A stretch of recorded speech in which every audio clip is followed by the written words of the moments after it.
Sumainyo ang Panginoon. At sumaiyo rin. Ang mabuting balita ng Panginoon ayon kay San Lucas. Papuri sa iyo, Panginoon.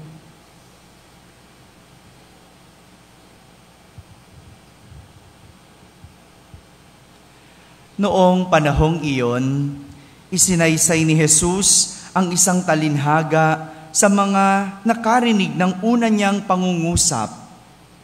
Ginawa niya ito sapagkat malapit na siya sa Jerusalem at ang akala ng mga tao ay itatatag na ang kaharian ng Diyos.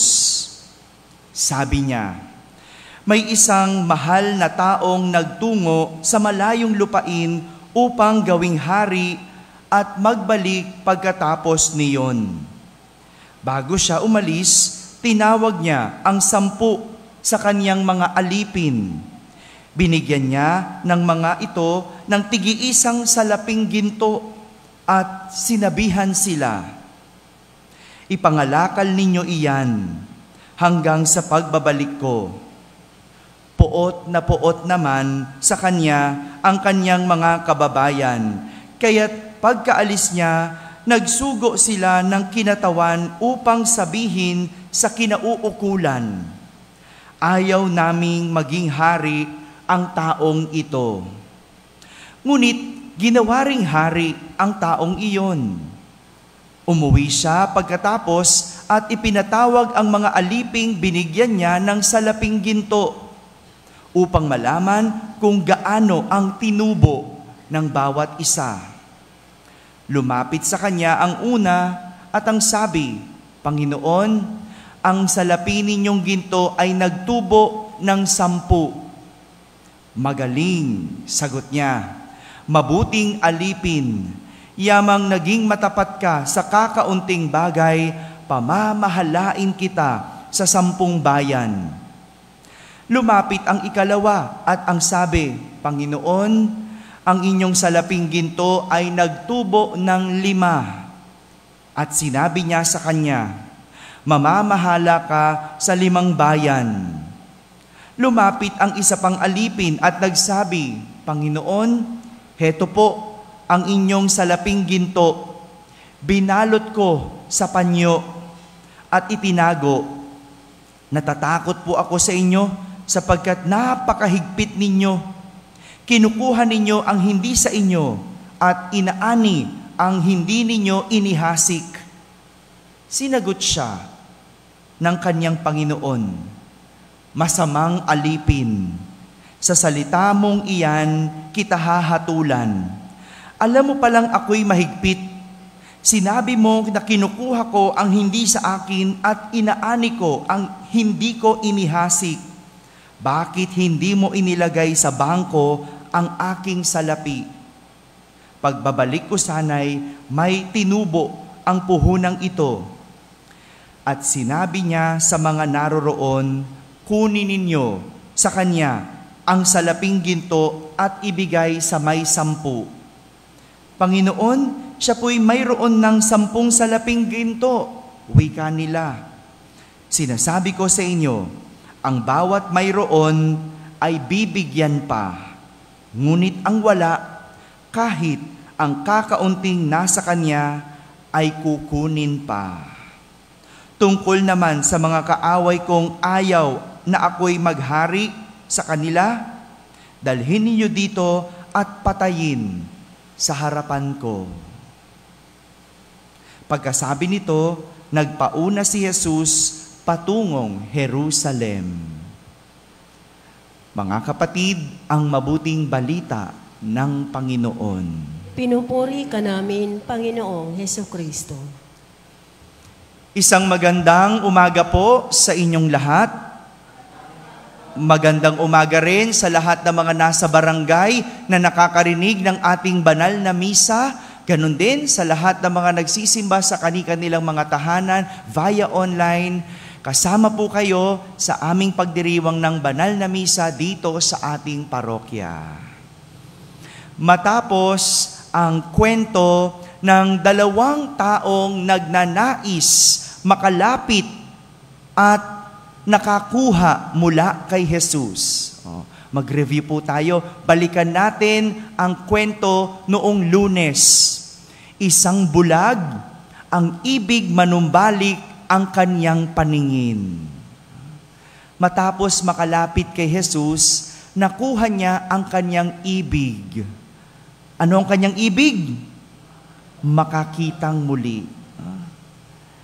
Kahapon naman, Martes, isang tinuturing na makasalanan ng bayan na ang pangalan ay, Sakeo, na gustong makilala si Jesus. Dahil sa kagustuhang ito, nakuha niya ang kanyang gusto. Anong gusto niya? Anong gusto ni Sakeo? Gusto niya makalapit.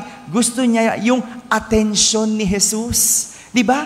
Kaya nga siya umakyat ng puno ng sikomoro. At doon, napansin siya ni Jesus. Kasi kung hindi siya umakyat, hindi siya mapapansin. Bakit? Siya'y pandak. Napakapandak. Kaya yung kagustuhang iyon, nakuha niya ang atensyon ni Jesus at sila'y nagpunta sa kanilang tahanan. Ngayong araw na ito, idugtong natin ang kwento. Tinuturuan naman tayo ni Jesus kung paano gagamitin ang mga bagay na pinahiram sa atin. Sabihin nyo nga po, pahiram. Pahiram. Pinapahiram lang. Hindi yan ibinigay. Ibig sabihin, ito ay babawiin. Hindi mo pwedeng angkinin. Tama? Pag pinahiram ka ng kaldero ng kapitbahay, anong dapat gawin? Ayan, isole. Isole. No? Kung pinahiram ka ng may laman, anong dapat mong gawin? The listing, ibalik mo ng malinis. Father, hindi ko nalilinisin para may laman ulit. Yan, ganyan tayo di ba? Isole mo.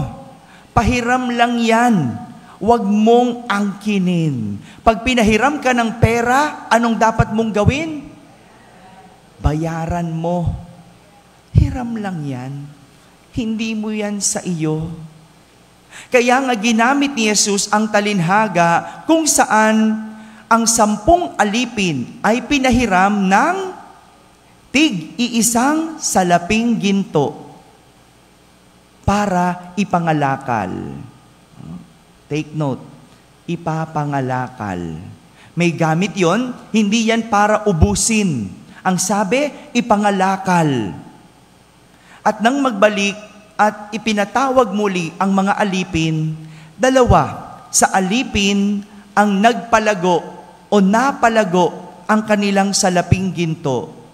Kaya naman, pinagkatiwalaan sila ng Panginoon ng doble. Ang isa, napalago ng 10. Samantalang ang isa, napalago ang 5. At naging 5. Ngunit, ang isa sa alipin, sa halip na palaguin, itinago ang salaping ginto, kaya hindi ito lumago. Sa galit ng hari, binawi ang mayroon siya at ibinigay sa nakatanggap ng 10. Ito ang dapat ginagawa sa mga bagay na ipinahiram sa atin. Trabahuin at gamitin para palaguin. Ulitin ko po, ang mga gamit o bagay na binigay sa atin, gamitin, trabahuin, at palaguin. Kaya yung bulag, sa kwento natin nung Lunes, nang ibinalik sa kanya ang kanyang paningin, anong ginawa niya? Sumunod kay Jesus. Kay Jesus na lang tumingin. Ganon niya ginamit ang pinahiram sa kanyang paningin. Tumingin kay Jesus. Hindi na sa kung saan-saan. Kung titingin ka sa kung saan-saan, sigurado maliligaw ka.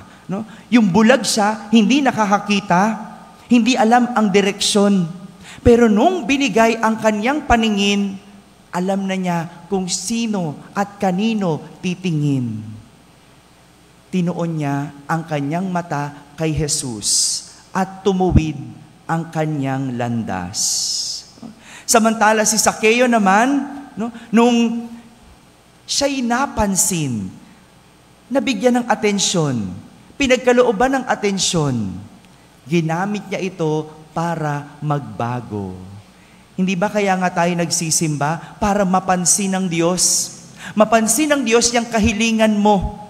Mapansin ng Diyos yung hinihingi at dinadasal mo. Ngayong ibinigay sa'yo ang atensyon ng Diyos, gamitin mo para magbago. Kaya't magandang tignan, no? Tignan natin kung ano ang pinahiram sa atin at paano natin ito palalaguin. Kung pinahiram ka ng yaman, paano ka lalago? O baka mas lalo ka pang lumubog. Noon, sabi mo, magbibigay ka kapag yumaman ka. Ba't nung yumaman na, hindi mo na nakita? May ganyan. May ganyan. Nung pinahiram ka ng talino, paano mo ginamit? Sa kasamaan o kabutihan? Meron yan. Ang talino, pero ginamit sa panloloko. Yung iyong profesyon, nung makapasa ka sa board exam, ano ang naging dulot nito sa'yo? Ikaw ba ay tumubo? Minsan yung mga pinahihiram sa atin, akala natin atin. Inaangkin kaya binabago. Pinahiram ka ng puting kutis, anong ginawa mo? Diba? Nagpapaaraw, gusto magpatan. Yung maitim naman, anong gagawin? Papuputiin naman. No? Nung pinahiram ka ng ilong na medyo malapad, anong ginawa? Pinatangos. Yung matangos naman, gusto paliitin. No? Hindi mo alam talaga ang tao. No? Kaya maganda tignan, yung pinahiram sa'yo, paano mo gagamitin at palalaguin. Mga kapatid, ang mga bagay na nababawi, hindi dapat inaangkin. Isipin mo, ano yung mga bagay na pwedeng bawiin?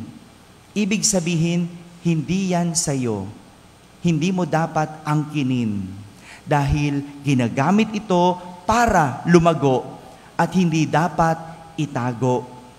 Dahil sa huli, ito ay kukunin sa atin kasama ang mga naging tubo.